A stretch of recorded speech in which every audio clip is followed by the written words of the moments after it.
ಎಲ್ಲರಿಗೂ ನಮಸ್ಕಾರ ಸ್ನೇಹಿತರೆ.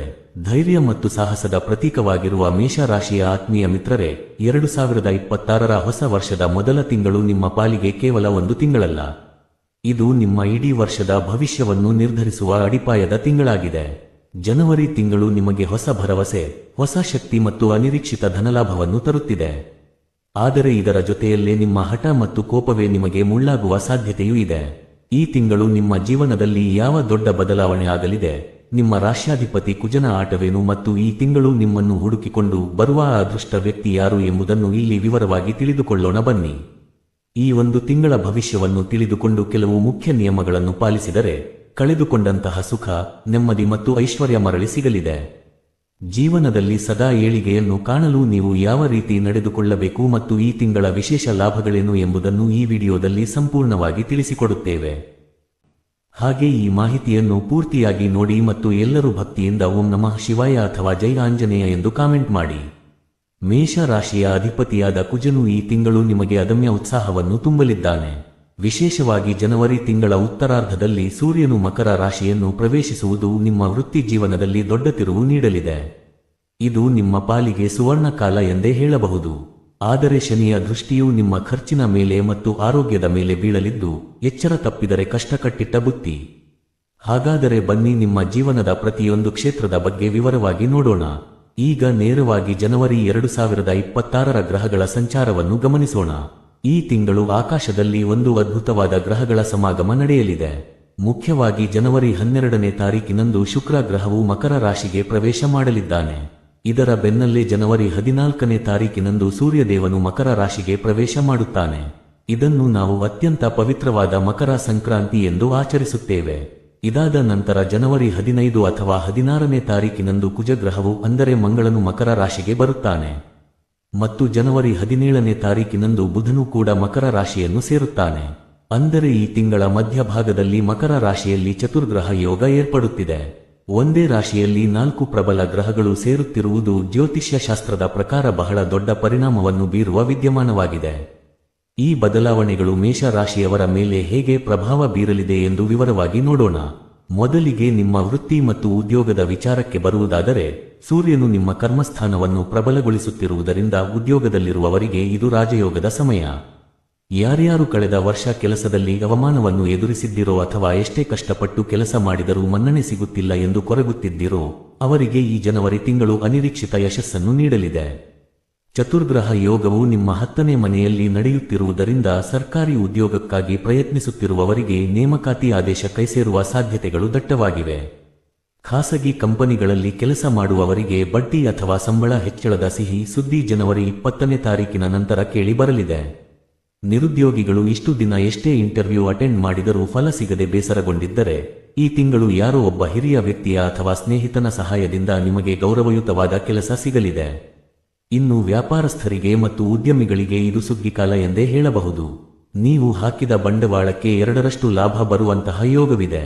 ವಿಶೇಷವಾಗಿ ಕಬ್ಬಿಣ, ಸಿಮೆಂಟ್, ರಿಯಲ್ ಎಸ್ಟೇಟ್ ಅಥವಾ ವಾಹನಗಳಿಗೆ ಸಂಬಂಧಿಸಿದ ಬಿಸಿನೆಸ್ ಮಾಡುತ್ತಿರುವ ಮೇಷ ರಾಶಿಯವರಿಗೆ ಕುಜ ಮತ್ತು ಸೂರ್ಯನ ಪ್ರಭಾವದಿಂದ ವ್ಯಾಪಾರದಲ್ಲಿ ಭಾರೀ ಏಳಿಗೆ ಕಂಡುಬರುತ್ತದೆ.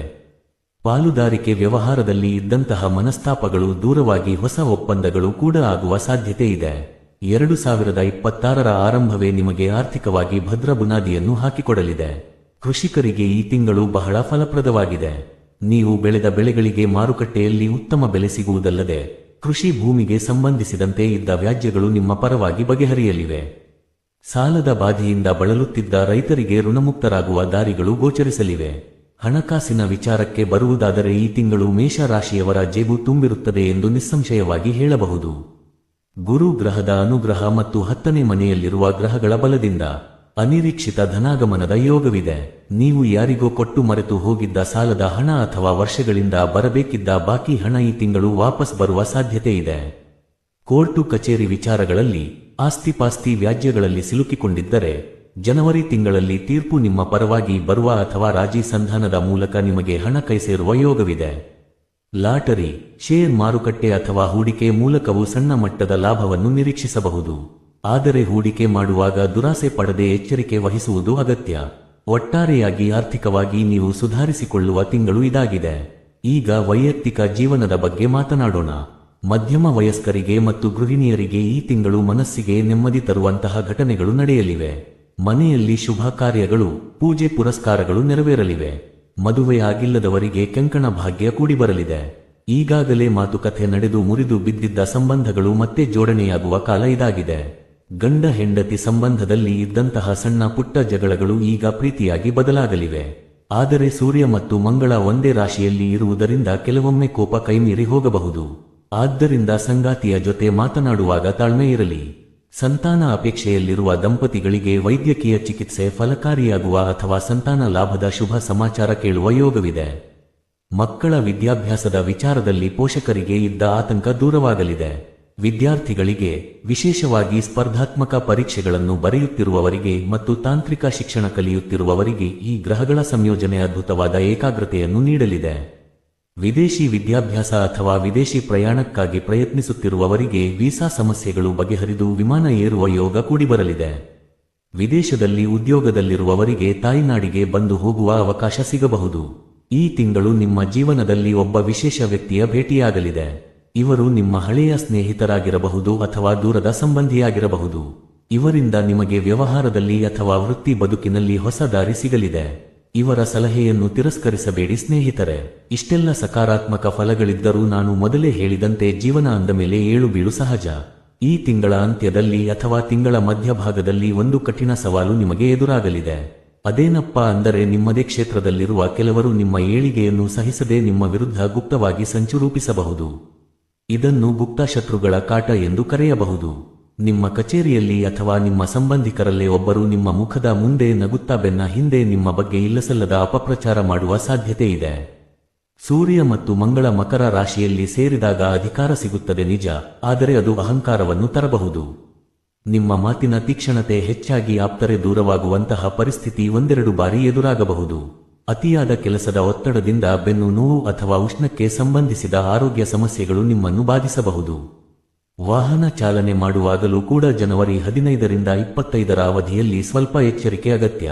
ಹಾಗಾದರೆ ಈ ಸಮಸ್ಯೆಗಳಿಗೆ ಪರಿಹಾರವೇನು ಎಂದು ನೋಡುವುದಾದರೆ ಭಯಪಡುವ ಅಗತ್ಯವಿಲ್ಲ. ಈ ದೋಷಗಳನ್ನು ನಿವಾರಿಸಿಕೊಳ್ಳಲು ಮತ್ತು ಚತುರ್ಗ್ರಹ ಯೋಗದ ಸಂಪೂರ್ಣ ಲಾಭ ಪಡೆಯಲು ಕೆಲವು ಸರಳ ಪರಿಹಾರಗಳನ್ನು ಮಾಡಿಕೊಳ್ಳಿ.